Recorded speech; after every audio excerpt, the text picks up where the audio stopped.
संभाजीनगरमधनं महायुतीचे उमेदवार संदीपान भुमरे आज आपला उमेदवारी अर्ज भरणार आहेत। जोरदार शक्तीप्रदर्शन सुद्धा या निमित्तानं केलं जाईल। त्यापूर्वी कुटुंबियांकडनं भुमरेंचं औक्षण केलं जात आहे। भुमरेंसमोर त्यांचे जुने सहकारी चंद्रकांत खैरेंचं आव्हान असेल। संदीपान भुमरे अर्ज भरताना मुख्यमंत्र्यांसह वरिष्ठ नेत्यांची सुद्धा उपस्थिती असेल।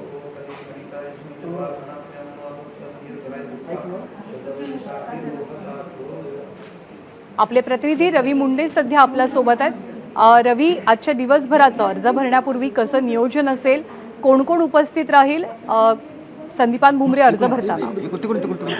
ज्ञानदा, आज महायुतीचे उमेदवार संदीपान भुमरे यांचे आज जाहीर शक्ती प्रदर्शन करत उमेदवारी अर्ज दाखल होणार आहे। आणि अर्थात यापूर्वी त्यांचे प्रतिस्पर्धी असलेले आणि कधी काळचे सहकारी वरिष्ठ असलेल्या चंद्रकांत खैरेंच्या विरोधामध्ये आज ते निवडणूक लढवत आहेत। कारण यापूर्वीचं ज्यांचे आरोप प्रत्यारोप बघितल्यानंतर कुठेतरी शक्ती प्रदर्शन जोरदार करण्याचा प्रयत्न या ठिकाणी होणार आहे। आणि आज सकाळी एबीपी माझाशी बोलताना संदीपान भुमरे यांनी हेच जाहीर केलं की आमची रॅली किंवा आमचं शक्ती प्रदर्शन हे खैरेंच्या पेक्षा जास्त असेल, हे असं त्यांनी नमूद केलं होतं। आज मुख्यमंत्री 10 वाजता त्यांच्या या शक्ती प्रदर्शन जे आहे उमेदवारी अर्ज दाखल करताना त्यामध्ये दाखल होतील। आणि छत्रपती संभाजीनगरमधील क्रांती चौकातून एक भव्य रॅली अशी या ठिकाणी काढण्यात येणार आहे। गुलमंडीपर्यंत मुख्यमंत्री त्यांच्या समवेत असणार आहे। आज संदीपान भुमरेंचा उमेदवारी अर्ज दाखल होताना महायुतीचे सगळे घटक पक्ष या ठिकाणी एकत्रित येतील। ही सगळी मंडळी या ठिकाणी असणार आहे आणि एक मोठी प्रचार रॅलीच या ठिकाणी निघेल आणि त्या रॅलीतून पुढे संदीपान भुमरे आज आपला उमेदवारी अर्ज दाखल करणार आहेत। ज्ञानदा, कधी काळचे सहकारी असलेल्या खैरेंच्या विरोधामधली आज त्यांची पहिल्यांदा ही लोकसभेची निवडणूक आहे।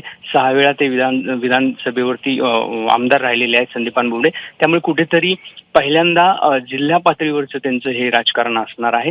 त्यामुळे त्यांना कुठेतरी ते बाहेरचे उमेदवार आहे अशा प्रकारचा देखील आरोप त्यांच्यावरती केला जात होता। तोही खोळत आज कुठेतरी आपली ताकद दाखवण्याची त्यांचा आजचा प्रयत्न असणार आहे। त्यामुळे मुख्यमंत्री स्वतः या ठिकाणी सहभागी असणार आहेत। त्यामुळे कुठेतरी हे शक्ती प्रदर्शन वाजवी किंवा मोठ्या स्वरूपामध्ये व्हावं आणि भव्य दिव्य व्हावं अशा प्रकारचा प्रयत्न या ठिकाणी आहे। त्या स्वरूपाची तयारी देखील सुरू आहे। आता आपण घर परिवार संपूर्ण त्यांचं औक्षण करत आहे। आता त्यांनी विधिक पूजा देखील त्यांनी केलेली आहे आणि ह्या पारंपरिक ह्या सगळ्या गोष्टीनंतर आता ते आपले बाहेर पडून आता ते रॅलीमध्ये काही वेळानंतर म्हणजे मुख्यमंत्री आल्यानंतर ते सहभागी होतील।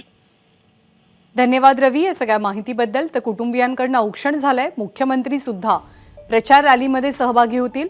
महायुतीचे उमेदवार म्हणून संदीपान भुमरे छत्रपती संभाजीनगरमधनं निवडणूक लढवतात।